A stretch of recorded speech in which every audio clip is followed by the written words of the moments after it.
Mokesčių aš prisidedu normaliai, nes žiūrėkit, TikTokas nuskaičiuoja pusę mokesčio.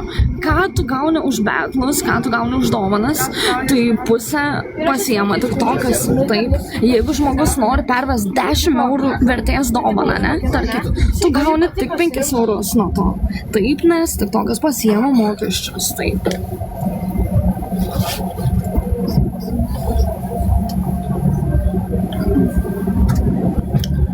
Tai platforma, žiūrėkit, kiekviena valstybė įsileidžiant bet kokį appsą, bet kokią firmą ar naujovę, bet ką turi patvirtinti.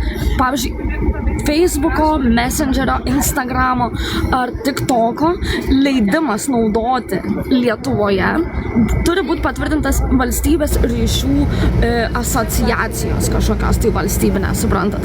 Tai jie reguliuoja, pavyzdžiui, Brazilijai mažesni mokesčiai. Brazilijai ar Ispanijai, ten, kadangi viskas pigiau pagal juos išgyvenimo lygis, tai reiškia, mokesčiai šiek tiek irgi mažesni. Tai jeigu iš tų šalių man siūstų dovanas, arba aš toje šalyje gaučiau dovanų, iš TikToko man būtų mažesni mokesčiai, liktų daugiau. Tai čia tai yra labai keista.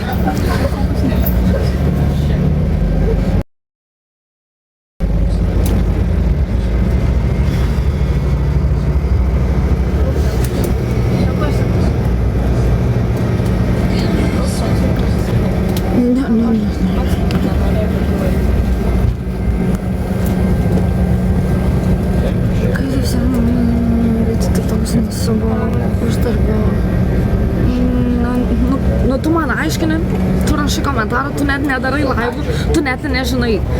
Kiekvieną laivą tu pradėdamas, kiekvieną anketą tu kurdamas ir su tikslu daryti laivus, tu sutinki su sąlygom. Tai jeigu tu persiskaitytum visas sąlygas, tai tu žinotum, tu man dabar rašai kažką, ką tu čia kažkur girdėjai. Nu tai, palaukit.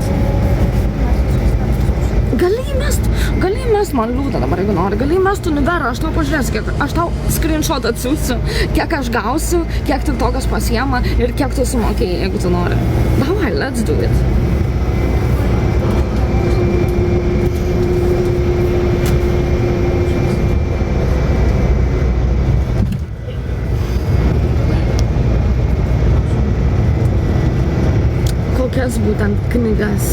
Kokias būtent knygas, nei vienoj knygoj nėra parašyta apie TikToką. Nu, galbūt kažkur raščiau užsienio rinkoje, gal ir nusipirkčiau visas TikToko sąlygas arba kūrybos procesą, kaip susikūrė pats TikTokas, kaip programėlė. Gal ir raščiau kažkur knygą, bet tik ne Lietuvoje.